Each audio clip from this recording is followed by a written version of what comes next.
What if the Anunnaki were never gods but survivors?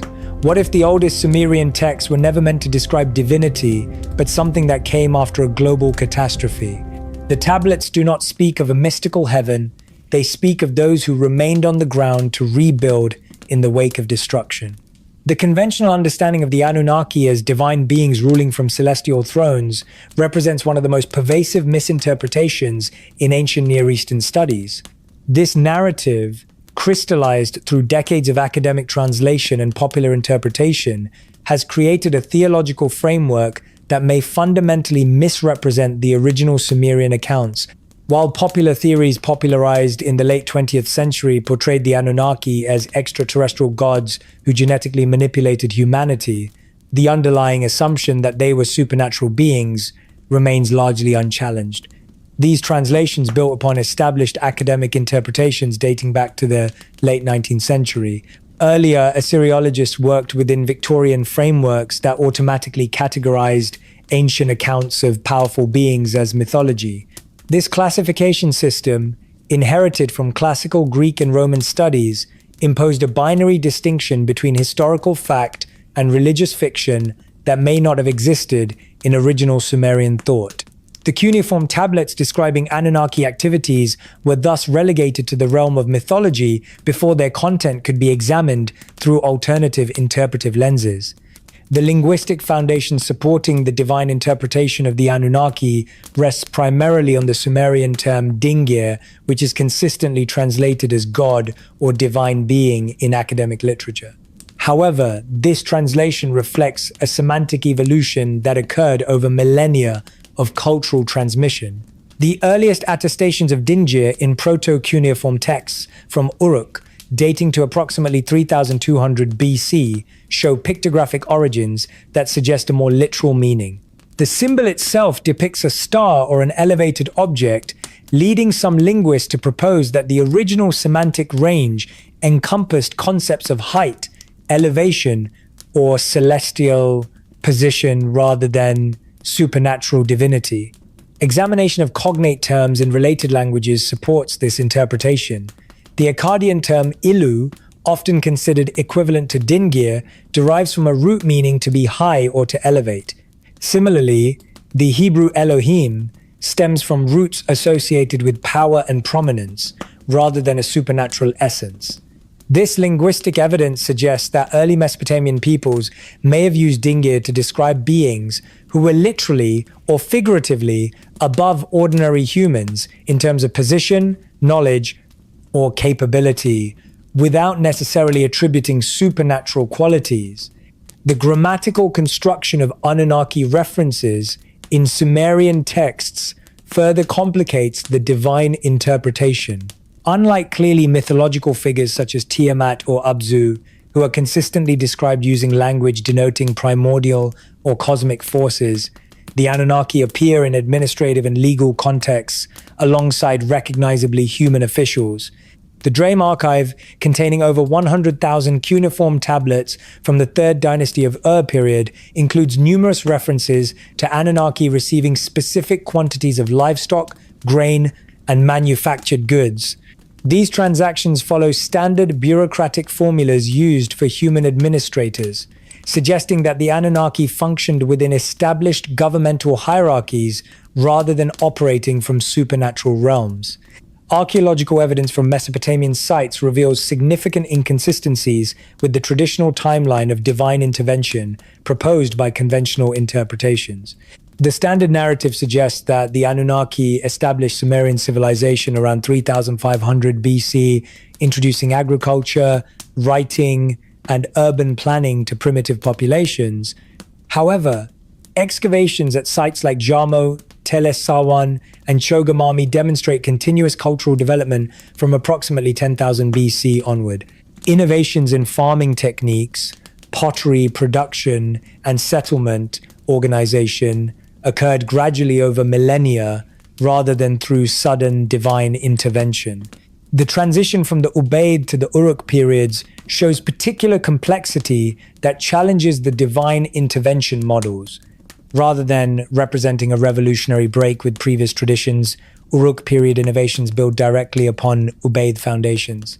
Pottery styles evolve gradually, architectural techniques develop incrementally, and administrative systems emerge from simpler record-keeping practices documented in earlier periods. This archaeological continuity suggests that the advanced knowledge attributed to the Anunnaki may have developed through natural cultural processes rather than external introduction. Mesopotamian settlement patterns during the crucial period between 4500 and 3500 BC reveal organized communities with sophisticated irrigation systems, standardized measurements, and complex trade networks extending across hundreds of miles. The Ubaid culture preceding the supposed arrival of the Anunnaki already demonstrated an advanced understanding of hydraulic engineering, metallurgy, and long-distance commerce. Sites like Eridu show continuous occupation from approximately 5400 BC, with temple complexes undergoing regular renovation and expansion according to consistent architectural principles. This evidence indicates that the knowledge and organizational capabilities attributed to divine Anunnaki were already present in the region centuries before their supposed arrival in mythology. Colonial-era scholarship significantly influenced modern interpretations of Mesopotamian texts through the application of European religious frameworks to ancient materials. 19th century Assyriologists working within Christian theological contexts naturally interpreted references to powerful beings as descriptions of pagan deities requiring categorization within established mythological systems. This interpretive approach, reinforced by academic institutions, created translation conventions that emphasize supernatural elements while downplaying practical or historical aspects of ancient accounts. The influence of biblical scholarship on Mesopotamian studies cannot be overstated. Early translators like George Smith gained fame by discovering Mesopotamian flood narratives that paralleled biblical accounts, leading to an intense focus on mythological and religious content. This emphasis shaped translation priorities, with scholars seeking to identify divine figures and supernatural events that could be compared with Judeo-Christian traditions. Practical references to administration, technology, and governance received less attention, creating an interpretive bias that persists in modern scholarship. French and German archaeological expeditions of the late 19th century operated under explicit mandates to recover materials supporting biblical chronologies and confirming the historical accuracy of scriptural accounts. This institutional framework encouraged interpretations that emphasized divine intervention and supernatural elements, while minimizing evidence of natural cultural development. Expedition reports consistently describe discoveries in terms of their relevance to biblical narratives, creating academic precedents that influence subsequent generations of scholars. The projection of Western religious concepts onto ancient texts becomes particularly evident in the translation of Sumerian royal inscriptions. Kings like Gudea of Lagash describe receiving detailed architectural instructions for temple construction, including precise measurements, material specifications, and decorative elements. Traditional translations interpret these accounts as divine revelations, but the technical precision suggests practical consultations with knowledgeable advisors. The instructions include specific details about foundation depth, wall thickness, and drainage systems that reflect engineering expertise rather than supernatural inspiration. Similar reinterpretation possibilities exist throughout Mesopotamian literature. The Epic of Gilgamesh, conventionally read as mythology, contains detailed geographical references, accurate descriptions of regional flora and fauna, and plausible political situations that suggest historical foundations. The character of Utnapishtim, traditionally viewed as a mythological flood survivor, provides specific technical details about ship construction, including hull design, waterproofing techniques, and cargo distribution that reflect genuine maritime knowledge. These practical elements, often overlooked in mythological interpretations, suggest that ancient accounts may preserve historical information about real individuals with advanced capabilities. Administrative texts from Kanesh, dating to approximately 1900 BC, reveal complex international trade networks involving Mesopotamian merchants, Anatolian rulers, and various intermediary groups. These documents describe individuals with extraordinary influence and resources who coordinate large-scale commercial operations across vast distances. Some figures mentioned in these texts bear names, similar to Anunnaki designations found in earlier Sumerian sources, suggesting possible continuity between historical administrators and figures later mythologized as divine beings. The practical nature of these references involving specific quantities of metals, textiles, and other trade goods supports interpretations that emphasize human rather than supernatural agency. Archaeological investigations at sites like Mari and Ebla have recovered extensive archives documenting regional politics during the 3rd millennium BC. These texts describe powerful individuals who maintain multiple residences, command large retinues, and exercise authority over extensive territories. Their activities include diplomatic negotiations, military campaigns, and economic management, requiring sophisticated knowledge of law, logistics, and administration. The capabilities attributed to these historical figures closely parallel those ascribed to the Anunnaki in Sumerian literature, suggesting that mythological accounts may preserve memories of actual political leaders whose achievements exceeded normal human expectations. The technological achievements visible in early Mesopotamian sites require reconsideration within frameworks that acknowledge possible advanced human capabilities rather than divine intervention. The analysis of the Anunnaki as historical survivors rather than mythological deities becomes far more compelling when examined against the backdrop of global catastrophic events that fundamentally reshaped human civilization approximately 12,900 years ago. The Younger Dryas period represents one of the most dramatic climate reversals in recent geological history, transforming a warming post-glacial world back into near-glacial conditions within a matter of decades. This 1,000-year freeze, which ended abruptly around 11,700 years ago, coincides remarkably with flood narratives found across disparate cultures worldwide. This alignment suggests that what we have long interpreted as religious mythology may actually preserve the collective memories of genuine historical catastrophes that nearly erased the human race. Geological evidence for the Younger Dryas emerges from multiple independent sources across the globe. Ice core data from Greenland shows temperature drops of up to 15 degrees Celsius occurring within a single decade, while pollen records from Europe document the rapid replacement of temperate forests with tundra vegetation. Lake sediment cores from North America reveal massive influxes of glacial meltwater, and marine sediment analysis indicates dramatic changes in ocean circulation patterns. Perhaps most significantly, the Younger Dryas boundary layer, identified at hundreds of sites across North America, contains elevated concentrations of platinum, iridium, and microscopic diamonds typically associated with extraterrestrial impacts or massive cosmic airburst events. These geological markers align precisely with archaeological evidence for widespread cultural disruption across multiple continents. The impact of this cataclysm on human societies was absolute. The Clovis culture of North America, characterized by its sophisticated stone tool technology and successful adaptation to diverse environments, disappears abruptly from the archaeological record at the Younger Dryas boundary. In Europe, Paleolithic cave art traditions, which had flourished for thousands of years, ceased almost entirely during this period of extreme environmental stress.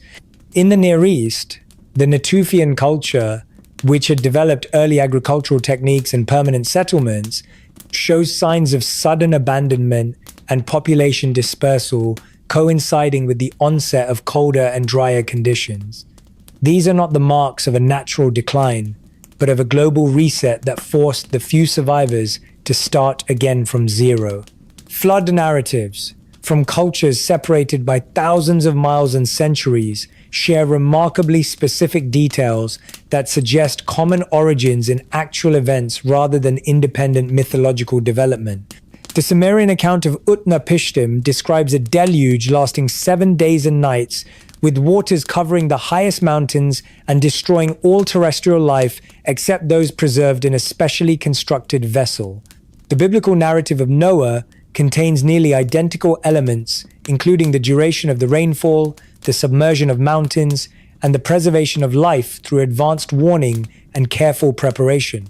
Similar accounts are found in Hindu texts, where Manu receives instructions to build a boat before a world-destroying flood, and in Aztec traditions where the gods warn survivors to hollow out trees to escape the rising waters. The specificity of these global accounts extends beyond general motifs to include technical details about vessel construction and survival strategies. The Mesopotamian versions provide precise measurements for the ark, specifying a cube-shaped vessel with sides measuring 120 cubits, and internal compartmentalization for different types of animals and supplies. These dimensions, when calculated using ancient Mesopotamian measurement standards, describe a structure with optimal stability characteristics for surviving prolonged exposure to rough seas and extreme turbulence. The inclusion of bitumen for waterproofing, complex ventilation systems, and the staged release of birds to test for dry land reflects practical maritime knowledge rather than poetic invention. Chinese flood traditions centered on Yu the Great describe sophisticated hydraulic engineering projects undertaken to control devastating inundations that lasted for generations. These accounts detail the construction of channels, dikes, and reservoirs using techniques that required an advanced understanding of water flow dynamics and large-scale project management. The geographical specificity of these narratives, including references to identifiable river systems and mountain ranges, suggests the preservation of actual engineering achievements from a time when human survival depended on taming the post-glacial floods. Archaeological investigations in the Yellow River Valley have identified extensive ancient flood deposits and remnants of hydraulic infrastructure that correspond directly to locations mentioned in these traditional accounts. Native American traditions across North America provide further insight into this period of global trauma. The Ojibwe tell of Nanabozo warning selected individuals to build a raft before the waters rose to cover all land except the highest peaks. Hopi traditions describe the emergence of survivors from underground refuges after surface waters finally receded, while Cherokee accounts detail the preservation of animals and humans on a floating island during a world-covering deluge. The consistency of these narratives across linguistically and culturally distinct groups points to the transmission of information about actual catastrophic events that occurred at the end of the last ice age. The mechanism by which advanced pre-Diluvian civilizations might have been mythologized as divine beings becomes clearer when examined through the lens of technological disparities following these major population disruptions. Communities possessing sophisticated knowledge systems, advanced tools, and organizational capabilities would appear godlike to groups reduced to subsistence-level survival after such catastrophes. The psychological impact of encountering individuals who retained pre-disaster technologies, such as medical knowledge, metalworking, or advanced agriculture, would naturally lead to their elevation in cultural memory as supernatural beings possessing powers beyond normal human capability. Archaeological evidence from the immediate post-Younger Dryas period reveals striking technological disparities between different regional populations.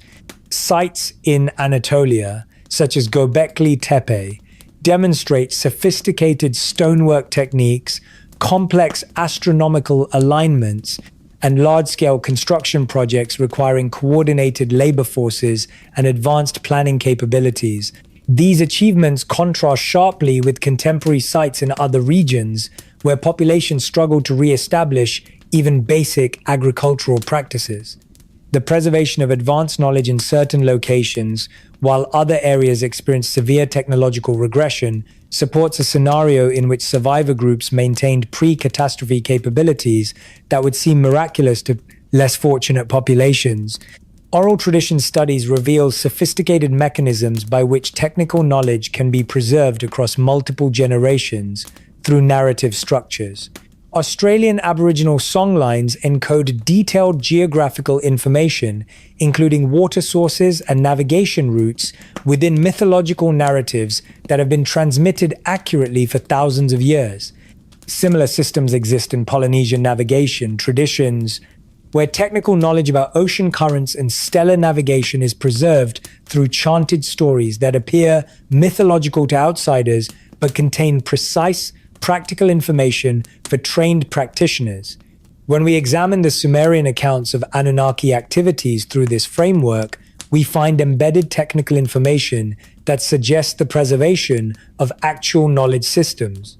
Descriptions of Anunnaki agricultural activities include specific details about irrigation techniques, crop rotation, and soil management that reflect an advanced understanding of agricultural science. References to mining operations contain technical details about ore extraction, metal refining, and alloy production that correspond to documented metallurgical achievements in early Mesopotamian sites.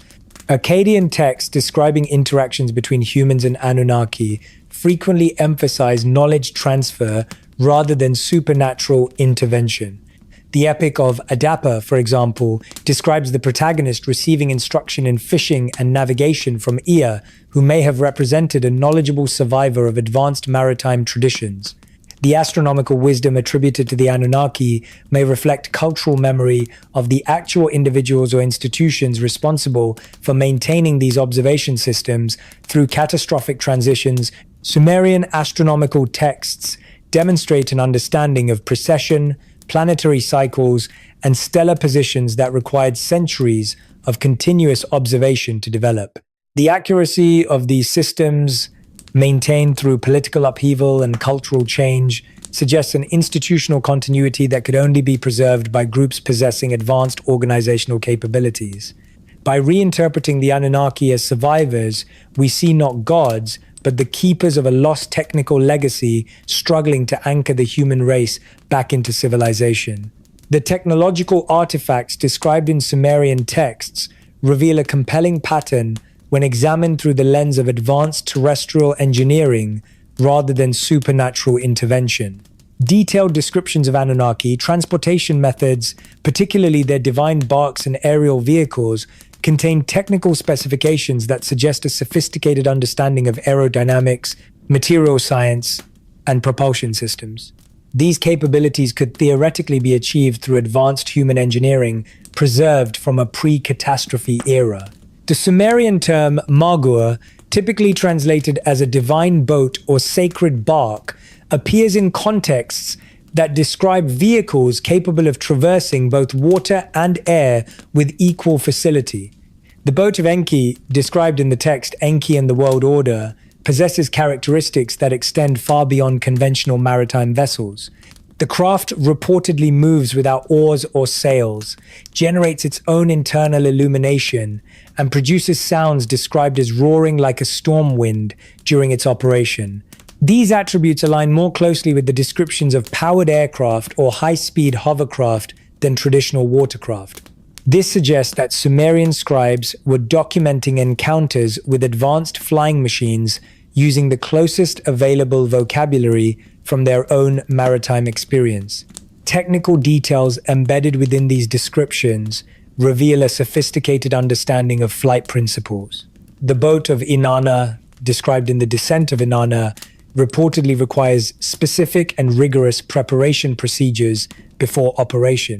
This includes the loading of particular substances identified as Mi, which are often translated as divine powers, but potentially represent specialized fuel or operational materials.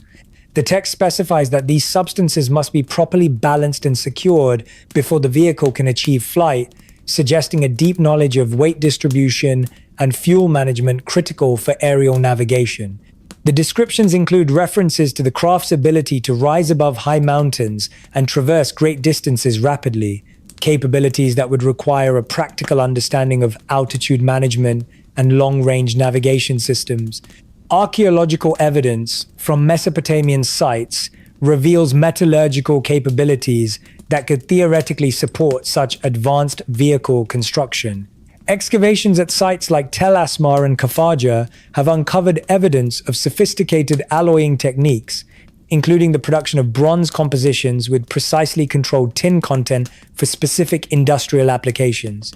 Analysis of metal artifacts from the early dynastic period reveals an understanding of work hardening, annealing, and casting techniques that demonstrate a mastery of metallurgical principles necessary for constructing lightweight yet durable structural components.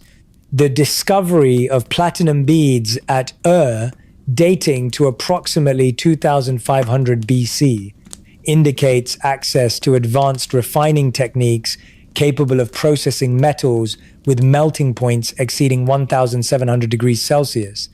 This level of metallurgy is far beyond what is typically attributed to a Bronze Age civilization and supports the idea of a preserved technological legacy from a superior survivor group.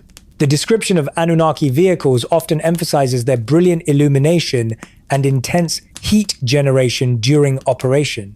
The boat of Utu, the sun god, reportedly blazes with light visible from great distances and generates heat sufficient to dry marshlands during its passage. These characteristics align with descriptions of plasma propulsion systems or other high-energy propulsion methods that would produce intense electromagnetic radiation and thermal effects as byproducts of their operation. The specific mention of the craft's ability to illuminate the night sky and cast shadows during daylight hours suggests energy output levels consistent with advanced propulsion technologies rather than conventional lighting systems. Sumerian texts describing Anunnaki mining operations contain technical details that reveal a sophisticated understanding of metallurgy and materials processing, far exceeding the documented capabilities of contemporary civilizations. The Epic of Gilgamesh references the ability to extract and refine metals from ores using techniques that produce materials described as harder than iron yet lighter than bronze. These descriptions suggest knowledge of advanced alloying processes or possibly composite material production, which would require an understanding of molecular-level material science. The text specifically mentions the production of tools and weapons with properties that exceed those of conventional metals, including the ability to cut through solid stone and maintain sharp edges indefinitely. This correlates with archaeological finds of precision, cut stones that show marks inconsistent with simple copper or bronze tools. The agricultural innovations attributed to the Anunnaki further demonstrate knowledge of plant genetics, soil chemistry, and irrigation engineering that represent significant advances over documented Mesopotamian farming practices. Sumerian agricultural texts describe the introduction of crop varieties with enhanced yields, disease resistance, and adaptability to varying soil conditions. These improvements describe selective breeding techniques and possibly genetic manipulation methods that would require a sophisticated understanding of plant biology. The texts specify that certain crops introduced by the Anunnaki could grow in previously unsuitable soils and required significantly less water, suggesting the development of drought-resistant cultivars through advanced agricultural science. Detailed analysis of irrigation systems described in these accounts reveals engineering principles that exceed the complexity of documented Mesopotamian hydraulic projects. The texts describe water distribution networks with self-regulating flow controls, underground channels that maintain consistent temperatures, and filtration systems that improve water quality. These technical specifications suggest an understanding of fluid dynamics, materials engineering, and water treatment processes that would require advanced scientific knowledge. The mention of channels that flow uphill without external power sources indicates a possible knowledge of siphon systems or other hydraulic principles not documented in contemporary engineering texts.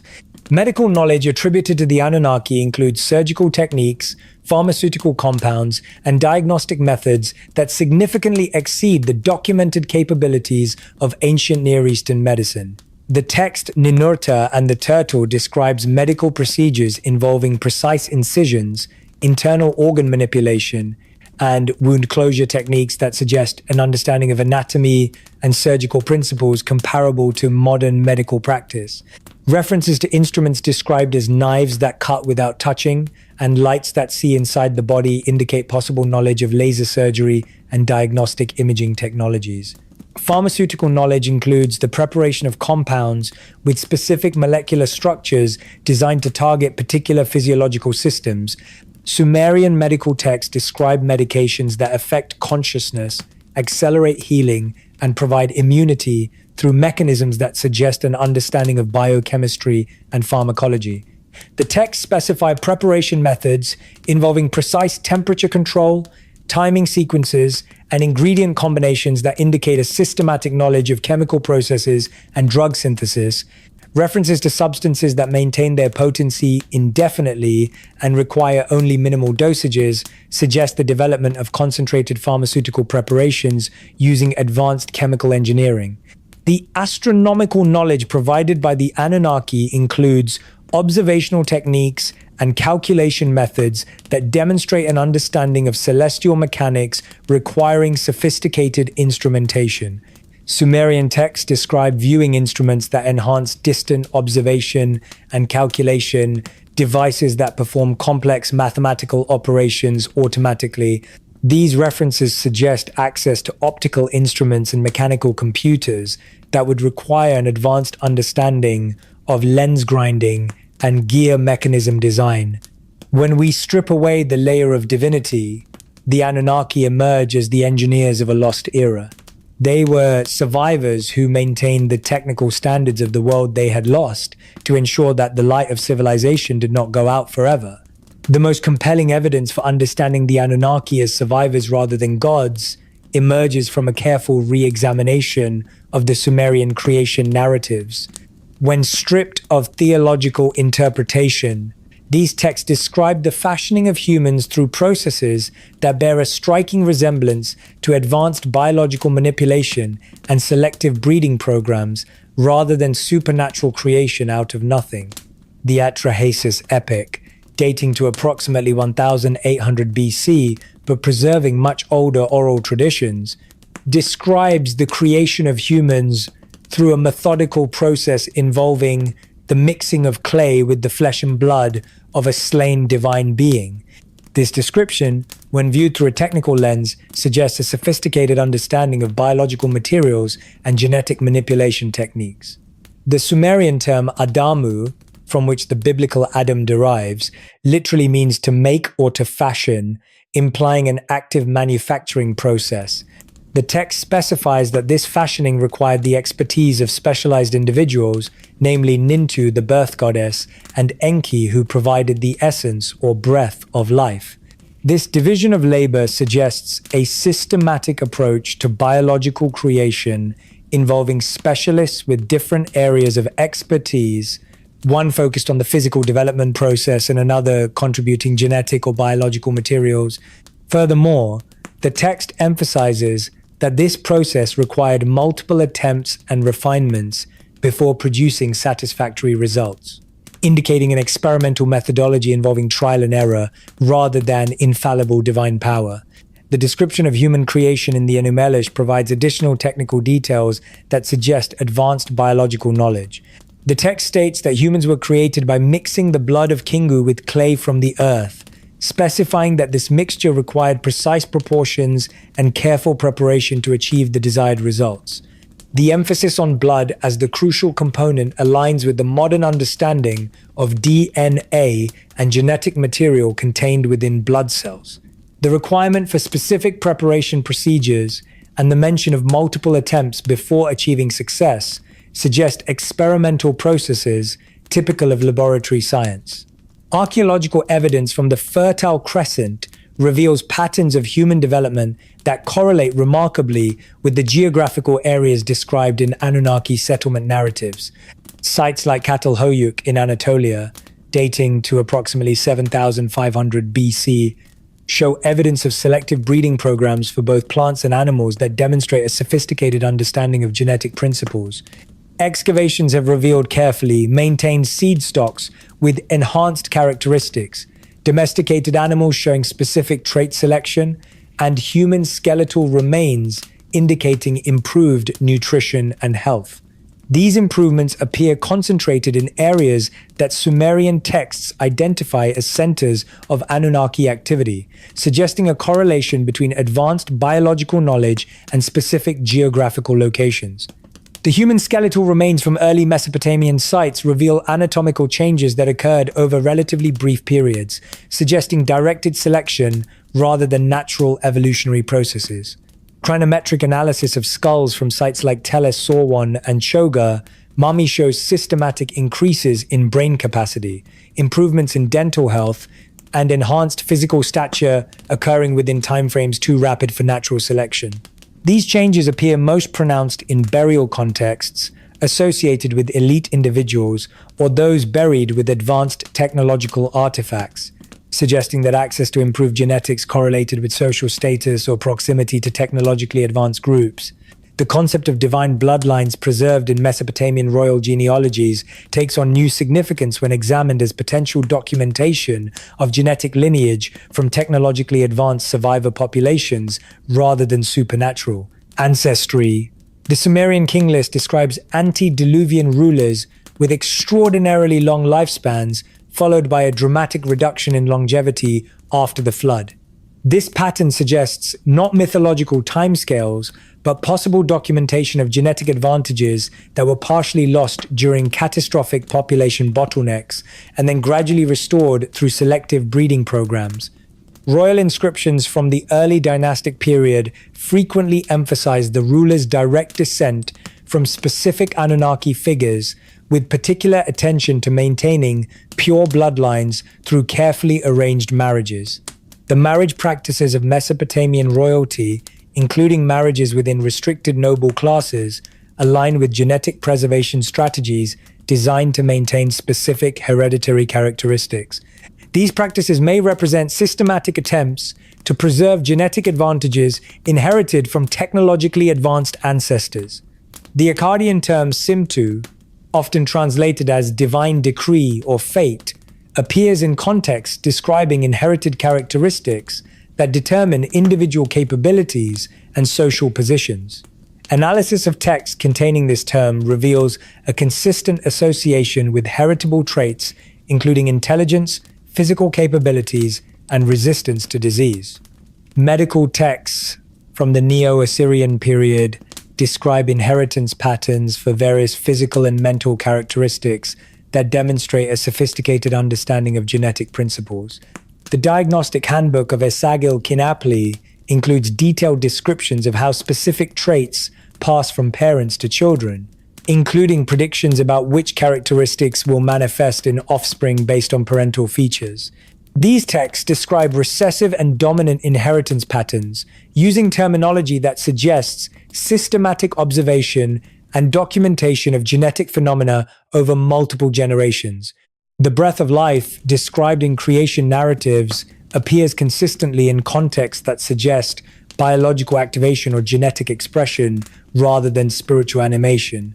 Sumerian medical texts use similar terminology to describe the activation of dormant healing processes or the stimulation of biological functions through specific treatments. The association of breath with life activation aligns with the modern understanding of oxygen's role in cellular metabolism and genetic expression. Ancient texts describing the mixing of essences provide technical details that suggest a sophisticated understanding of biological combination processes. The Akkadian term balatu, often translated as to live or to heal, appears in medical context describing the combination of different biological materials to achieve specific therapeutic effects. These texts specify precise proportions, preparation methods, and timing requirements that indicate systematic knowledge of biochemical processes.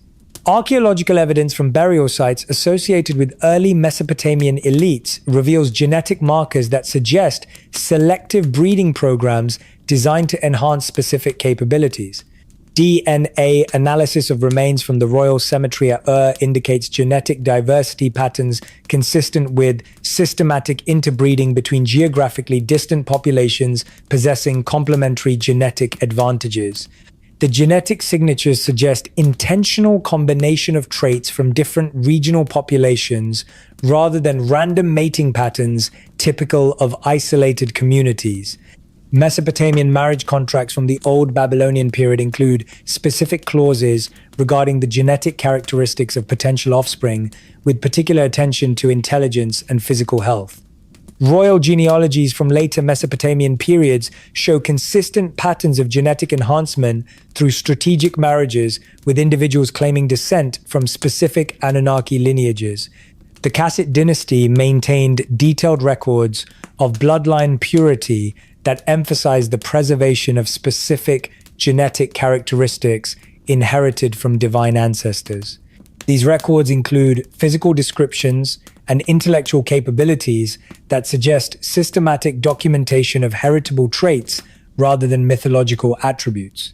The concept of divine seed appears throughout Mesopotamian literature in contexts that suggest genetic material rather than supernatural essence.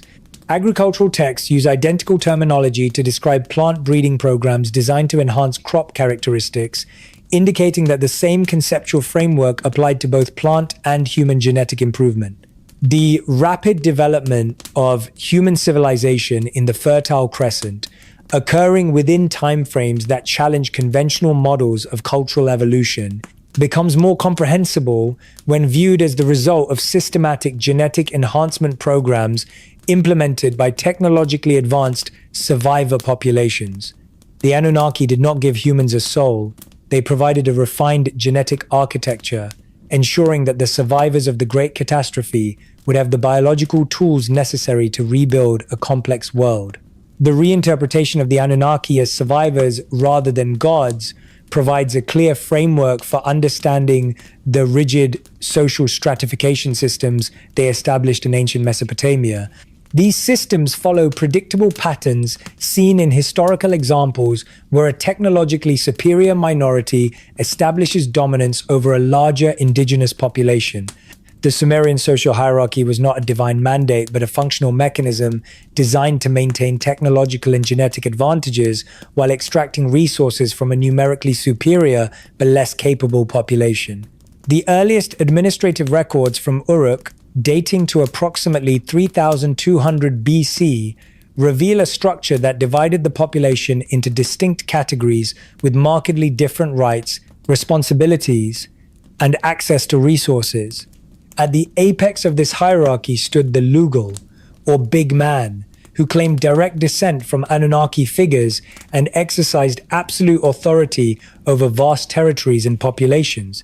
Below the Lugal, a class of Ensi, or governors, administered specific regions, each claiming hereditary connections to particular Anunnaki lineages. The Sang priests controlled temple complexes and their associated economic activities, while Gala priests maintained oral traditions and ritual practices that preserved technical knowledge in encoded forms. Archaeological evidence from early dynastic burial sites reveals stark material disparities that correspond precisely to these textual social divisions. Elite burials at sites like the Royal Cemetery of Ur contain sophisticated metalwork, imported luxury goods, and technological artifacts that demonstrate access to advanced manufacturing capabilities. The tomb of Queen Puabi contains gold and silver objects crafted with techniques that exceed the documented capabilities of contemporary Mesopotamian workshops, including precision casting, granulation work, and alloy compositions that required advanced metallurgical knowledge. The presence of sacrifice retainers in these elite burials indicates social systems that granted absolute power over human life to individuals claiming divine ancestry. The middle tier of society, consisting of skilled craftsmen, merchants, and administrative officials, shows evidence of selective access to advanced knowledge. Craft workshops associated with temple complexes contain tools and equipment that demonstrate a sophisticated understanding of materials, science, and precision manufacturing. The contrast between elite and commoner living conditions suggests systematic resource extraction that concentrated wealth and technological advantages within a small hereditary class while maintaining the majority population at minimal survival levels. The priest-king institution, central to Mesopotamian political organization, functioned as a critical intermediary mechanism between the technologically advanced elite and the general population. These figures claimed exclusive access to divine knowledge, but their actual role appears to have been preserving and controlling the distribution of advanced technical information. The Code of Hammurabi, dating to approximately 1750 BC, demonstrates a sophisticated understanding of legal principles and social engineering techniques used for population control. Royal inscriptions describe priest kings receiving detailed instructions from Anunnaki figures regarding construction projects, agricultural improvements, and administrative reforms. The specificity of these instructions, including precise measurements, material specifications, and procedural details, indicates access to technical manuals or systematic knowledge bases rather than spontaneous divine inspiration. The Gudea cylinders describe the ruler receiving architectural plans for temple construction that include foundation depths, wall thicknesses, and drainage systems reflecting advanced engineering knowledge preserved in documentary form. The educational systems associated with temples reveal mechanisms for preserving and transmitting technical knowledge across generations, while restricting access to qualified individuals within the hereditary elite. The me concept represents perhaps the most explicit documentation of how advanced knowledge was systematically controlled and distributed. Traditionally translated as divine powers, the me appear in administrative contexts as transferable assets that could be acquired, stolen, or redistributed among different individuals or institutions. The Inanna and Enki myth describes the transfer of over 100 me, including technical capabilities such as metalwork, agriculture, and navigation.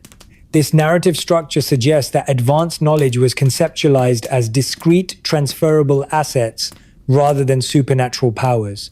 The me included specific technical skills such as the craft of the metal worker, the art of the scribe, and the knowledge of the sailor, each representing complex knowledge domains that would require years of training to master.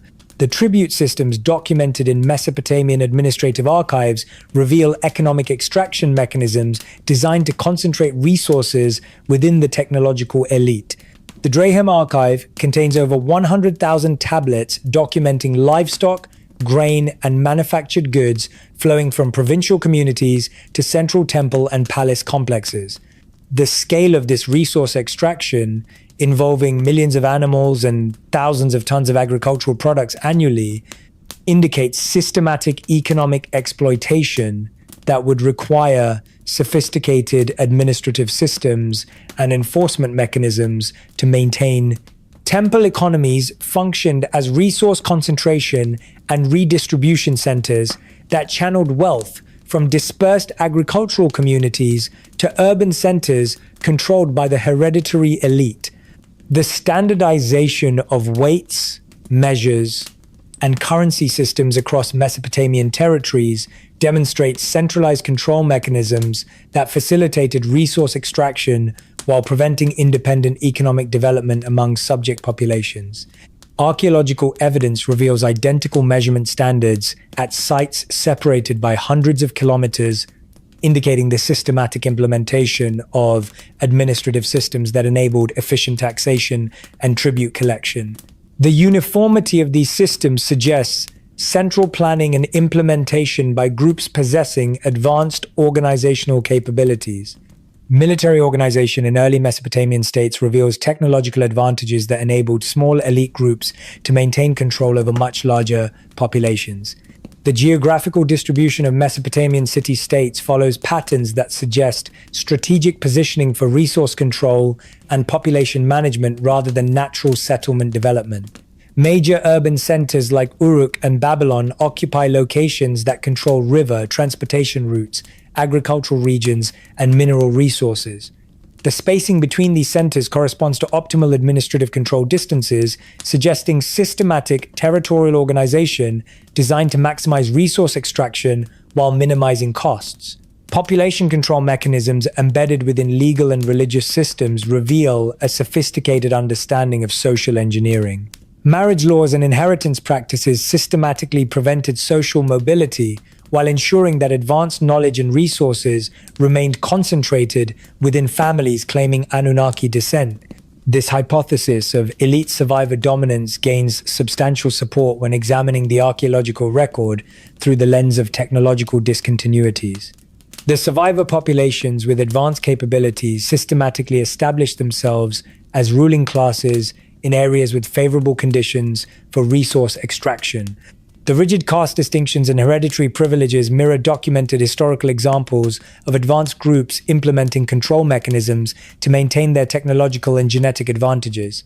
These mechanisms created stable extraction systems that could operate across multiple generations without requiring constant military enforcement. The concentration of unusual genetic markers within elite burial contexts indicates that genetic distinctiveness correlated with social status and political authority. Craniometric analysis of skeletal remains from early Mesopotamian sites reveals morphological characteristics that distinguish elite from common populations, including larger cranial capacities and dental patterns indicating superior nutrition. These differences suggest either systematic selective breeding for enhanced physical characteristics or genetic advantages inherited from distinct ancestral populations. Isotope analysis of human remains provides evidence for systematic dietary differences, showing that elite individuals consumed high-quality proteins and exotic animal species not naturally available in the Mesopotamian region. The presence of marine isotope signatures in inland populations indicates either extensive trade networks or access to artificial aquaculture systems. Trace element analysis of elite burial goods reveals access to materials and manufacturing techniques that exceed documented capabilities of contemporary workshops. Gold objects from the Royal Cemetery of contain trace element signatures indicating sources from regions as distant as the Caucasus or Central Asia. These signatures suggest advanced ore processing techniques that could purify metals to levels exceeding 99%, requiring systematic knowledge of chemistry and specialized equipment. The Anunnaki, as architects of this recovery, built a world of hierarchies and extraction that ensured their legacy would endure long after the catastrophe was forgotten. The hypothesis of the Anunnaki as survivors rather than gods gains its most substantial physical support when examining the archaeological record through the lens of technological discontinuities and anomalous artifacts that challenge conventional chronologies. The Persian Gulf, now submerged beneath 120 meters of seawater due to post-glacial flooding, represents perhaps the most promising location for discovering physical evidence of advanced pre-flood civilizations. These submerged lands may have served as the original homeland of the groups, later mythologized as the Anunnaki. Bathymetric surveys conducted by marine archaeologists have identified extensive submerged landscapes in the Persian Gulf that were exposed during the last glacial maximum approximately 20,000 years ago. These areas remained habitable until rapid sea level rise beginning around 14,000 years ago, gradually inundated what had been a vast river valley system connecting the Tigris, Euphrates, Karun, and other regional rivers.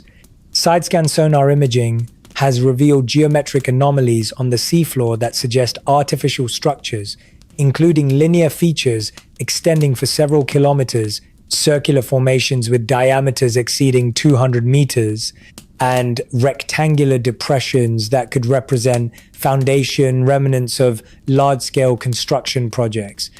Offshore surveys in the Kuwait-Saudi Arabia neutral zone have documented particularly intriguing seafloor formations that exhibit characteristics inconsistent with natural geological processes. High-resolution, multi-beam sonar data reveals stepped terraces cut into bedrock at depths corresponding to ancient shorelines, but with a geometric precision and uniform spacing that suggests artificial modification. Core samples from these formations contain ceramic fragments, worked stone, and metal objects that predate the supposed beginning of metallurgy in the region by several millennia. Radiocarbon dating of organic materials associated with these artifacts yields dates ranging from 12,000 to 15,000 years ago, placing them firmly within the pre-agricultural period, according to conventional chronologies.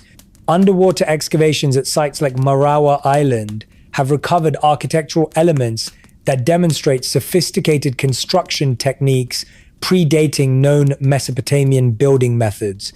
Stone blocks weighing several tons show evidence of precision cutting, with tools capable of creating perfectly flat surfaces and precise right angles.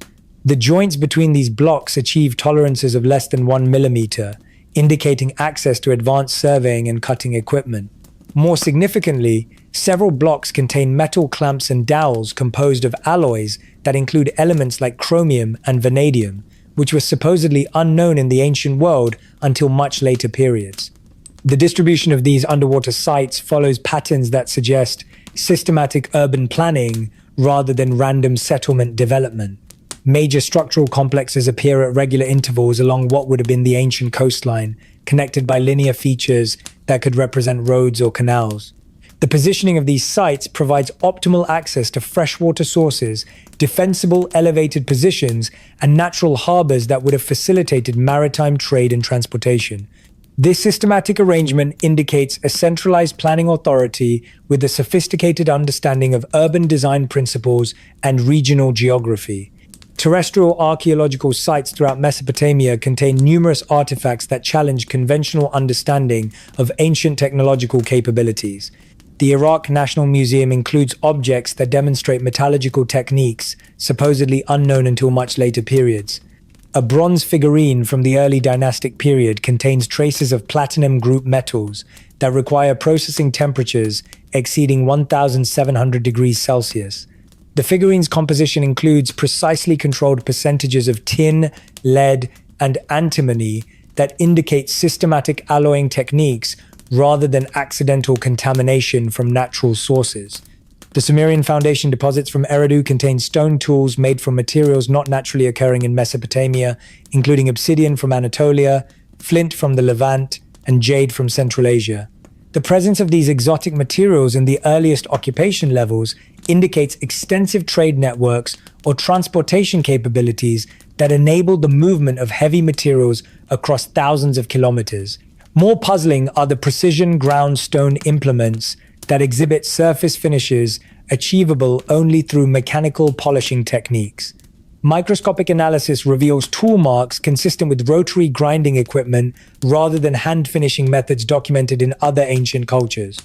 Anomalous construction techniques appear throughout early Mesopotamian architectural sites in ways that suggest knowledge transfer from more advanced sources rather than gradual technological development.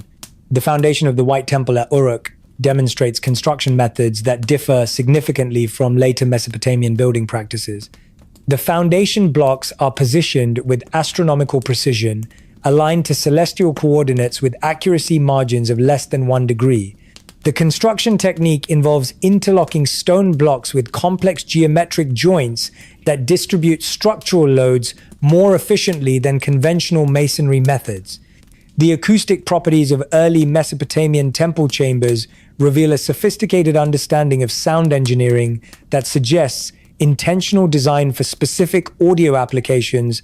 The temple complex at Eridu contains chambers with resonant frequencies precisely tuned to human vocal ranges, with acoustic focal points that amplify whispered speech to audible levels throughout the structure. The chamber walls incorporate cavities and passages that create complex reverberation patterns, transforming normal speech into otherworldly sounds that would enhance the perceived authority of speakers positioned at specific locations. Electromagnetic anomalies detected at multiple sites indicate the possible presence of buried metallic structures or technological artifacts that remain unexcavated. Ground-penetrating radar surveys at Babylon have identified large metallic objects buried beneath the foundations of later construction phases. These objects exhibit geometric shapes and uniform composition that suggest artificial rather than natural origin.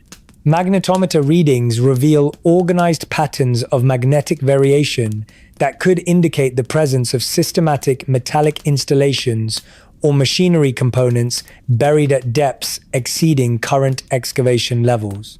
The precision of astronomical alignments in early Mesopotamian architecture exceeds the accuracy achievable through naked eye observation methods. The ziggurat of Ur maintains celestial alignments accurate within minutes of arc, requiring observational instruments with capabilities comparable to modern surveying equipment. The structure's orientation corresponds to specific stellar positions that would have been visible from the site approximately 4,500 years ago. The mathematical precision required for these calculations suggests access to systematic astronomical knowledge and computational capabilities that exceed documented ancient mathematical systems. Genetic studies of ancient Near Eastern populations reveal patterns that could support hypotheses about distinct lineages with enhanced capabilities. Mitochondrial DNA analysis of remains from elite burials shows genetic markers that differ significantly from contemporary regional populations. These elite lineages exhibit genetic diversity patterns consistent with small founder populations that maintained reproductive isolation for extended periods. The genetic signatures suggest origins from multiple geographically distant source populations, indicating systematic interbreeding between groups from different regions rather than natural population mixing. Y chromosome analysis of male remains from Mesopotamian royal burials reveals haplogroups that are rare in modern Middle Eastern populations, but common in regions like the Caucasus, Central Asia, and parts of Europe. The concentration of these unusual genetic markers within elite burial contexts indicates that genetic distinctiveness correlated with social status and political authority. Craniometric analysis of skeletal remains from early Mesopotamian sites reveals morphological characteristics that distinguish elite from common populations. Elite skulls consistently show larger cranial capacities, more robust bone structure, and dental patterns indicating superior nutrition and healthcare access. This reinterpretation of the Anunnaki as survivors rather than gods carries profound implications for comprehending the cyclical nature of human civilization. The survivor hypothesis transforms our understanding from a linear progression model to a cyclical recovery pattern where advanced knowledge periodically resurfaces through the actions of groups who successfully preserved pre-catastrophe capabilities. Rather than viewing human technological development as a steady climb from primitive origins, this framework suggests repeated cycles of advancement, catastrophic disruption, and the gradual reintroduction of advanced capabilities to recovering societies. The Anunnaki story represents not divine intervention, but rather human resilience and the determination to preserve the achievements of civilization across the darkest periods of historical disruption. The transition from a submerged homeland in the Persian Gulf to the established city-states of Mesopotamia was not a random migration, but a calculated relocation of institutional memory. As the post-glacial waters rose, the survivor elite moved their most critical assets, specialized knowledge bases and genetic records, to elevated inland positions that would become the foundations of Sumerian civilization. This relocation is documented in the Sumerian king list, which describes kingship descending from heaven, a metaphorical representation of advanced governance being reintroduced to a recovering world after the flood. The strategic positioning of centers like Eridu and Uruk at the edge of the receding marshes allowed these survivors to maintain maritime connections while establishing terrestrial control over agricultural and mineral resources. Archaeological evidence from the earliest levels of Eridu reveals that the first temples were not merely places of worship, but complex administrative and technical hubs designed to facilitate the reintroduction of advanced technologies. These structures utilized specialized construction techniques, including interlocking stone blocks and precision astronomical alignments that demonstrate a direct continuity with the submerged architecture found in the Persian Gulf. The presence of non-local materials such as Anatolian obsidian and Central Asian jade in these early layers proves that the survivors arrived with established long-distance trade networks and the logistical capacity to move heavy materials across thousands of kilometers. This was not a primitive group discovering trade, it was a sophisticated organization reclaiming its economic reach. The management of this recovery required a highly specialized class of administrators and technical experts who functioned as the hereditary keepers of pre-catastrophe knowledge. These individuals, later mythologized as the Anunnaki priesthood, were responsible for maintaining the me, the technical blueprints of civilization that included everything from metalwork and navigation to law and administrative procedures. The transfer of these, me from Enki to Inanna in Sumerian mythology, represents the systematic distribution of technical capabilities to different urban centers to ensure the survival and expansion of the recovery project. By treating advanced technology as a divine gift, the survivor elite could control its application and prevent it from being misused or lost during the periods of social instability that followed the Great Reset.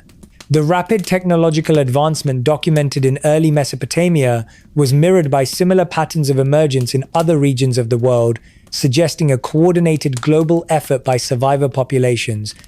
The sudden appearance of sophisticated metallurgy in the Andes, advanced astronomical knowledge in Mesoamerica, and complex urban planning in the Indus Valley all exhibit technological discontinuities that challenge the model of linear progression. In each case, advanced capabilities appeared without clear developmental antecedents in the local archaeological record, pointing toward an external introduction by groups possessing pre-catastrophe knowledge. These groups, known by different names such as the Nitaru in Egypt or the Devas in India, shared the same fundamental characteristics as the Anunnaki. They were survivors with advanced tools, genetic prestige, and a mission to rebuild civilization. Egyptian accounts of the Netaru describe powerful beings who arrived in flying vehicles and possessed an absolute mastery of metallurgy, mathematics, and stone construction. The precision of the Great Pyramid, with tolerances measured in millimeters across millions of blocks, reflects the same engineering standards observed in the submerged structures of the Persian Gulf and the ziggurats of Mesopotamia. This global consistency in measurement and construction techniques indicates a centralized technical authority that operated across vast distances to implement standardized protocols for reconstruction. The architectural achievements were not independent local inventions, but the result of a shared blueprint maintained by an interconnected network of survivor institutions. The preservation of this knowledge across the dark centuries was achieved through the creation of mystery schools and monastic institutions that restricted access to technical information while ensuring its accurate transmission through oral traditions and encoded narratives. Australian Aboriginal songlines and Polynesian navigation traditions provide modern examples of how complex technical data, including geographical coordinates and stellar movements, can be preserved for thousands of years within mythological frameworks. The Sumerian scribal schools at Nippur functioned in a similar capacity, maintaining curricula in advanced mathematics, astronomy, and medicine that far exceeded the practical needs of the general population. These institutions served as the guardians of the flame, protecting the core scientific achievements of the pre-catastrophe world until the human race was once again ready to apply them. The genetic component of this global recovery was managed through strategic breeding programs designed to preserve the cognitive and physical traits of the survivor elite. Royal genealogies from Mesopotamia, Egypt, and the Americas consistently emphasized the importance of maintaining pure bloodlines and claimed direct descent from the original survivor groups. DNA analysis of elite burials shows genetic markers that are distinct from contemporary regional populations, suggesting that these ruling classes maintained reproductive isolation to protect their genetic advantages. The concentration of these unusual markers within burial contexts associated with advanced technology reinforces the link between genetic distinctiveness and technical authority. This systematic management of human potential ensured that the architects of the recovery had the biological capacity to process complex information and execute large-scale engineering projects. The rapid development of human civilization in the post-Younger Dryas period was not a miracle of spontaneous invention, but the calculated execution of a recovery plan by groups who understood the cyclical nature of history. They recognized that the achievements of civilization are fragile and that the preservation of knowledge is the only defense against the inevitable disruptions of the planetary cycle. By embedding their legacy in the genetic, architectural, and mythological foundations of the New World, they ensured that their story would survive long after their physical presence faded. Ultimately, the story of the Anunnaki is our own story, a record of human resilience and the refusal to let the fire of knowledge be extinguished by catastrophe. They were the survivors of a previous cycle of advancement, and their mission was to bridge the gap between a lost world and a future one. In recognizing the Anunnaki as historical survivors, we honor the remarkable human beings whose dedication to knowledge preservation enabled the recovery of civilization. Their legacy is not found in supernatural myths, but in the technical precision of our calendars, the geometric logic of our cities, and the persistent drive within the human spirit to reach for the stars once again. The survivor hypothesis reaches its most practical application when examining the Anunnaki protocols for biological preservation. Beyond the storage of technical manuals and architectural blueprints, the survivor elite recognized that a true recovery of civilization required the restoration of the global ecosystem. Sumerian administrative tablets, specifically those found in the older layers of the Nippur and Shuruppak archives, contain cryptic lists of plant species and animal essences that were meticulously categorized and sealed in specialized containers. These were not merely agricultural records, but inventories of a biological safeguard system designed to reboot the planet's biodiversity following the Younger Dryas cataclysm. The text describes substances stored in high-purity quartz vessels, maintained in hermetically sealed environments that shielded the organic material from external radiation and atmospheric decay. The chemical precision of these archives is documented in the medical and pharmaceutical tablets from the Neo-Assyrian period, which preserve much older knowledge of drug synthesis and material stabilization. These records specify preparation methods involving precise temperature controls and timing sequences that indicate a mastery of biochemical engineering. The term balatu, often translated as life, appears in medical context describing the combination of biological essences to achieve specific therapeutic or restorative effects. This suggests that the Anunnaki maintained a library of genetic and chemical templates, a biological internet of sorts, which allowed them to reintroduce essential flora and fauna to regions devastated by the floodwaters and the subsequent thousand-year freeze. The physical evidence for these biological archives is suggested by anomalous botanical and zoological developments in the immediate post-cataclysm period. Archaeological investigations in the Fertile Crescent have identified the sudden appearance of domesticated crop varieties with enhanced yields and disease resistance that show signs of directed selection rather than natural evolution. These cultivars, such as specific strains of einkorn, wheat, and barley, appear in the archaeological record alongside the establishment of Anunnaki-managed irrigation systems. The technical specifications for these hydraulic projects included self-regulating flow controls and filtration systems that improved water quality, creating an idealized environment for the rapid expansion of reintroduced plant species.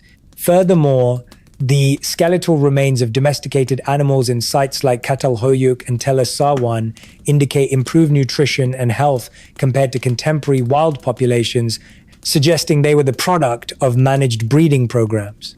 The Anunnaki texts claim these innovations were divine gifts, but the technical reality points to a systematic reintroduction of biological assets preserved in the houses of sealed wisdom.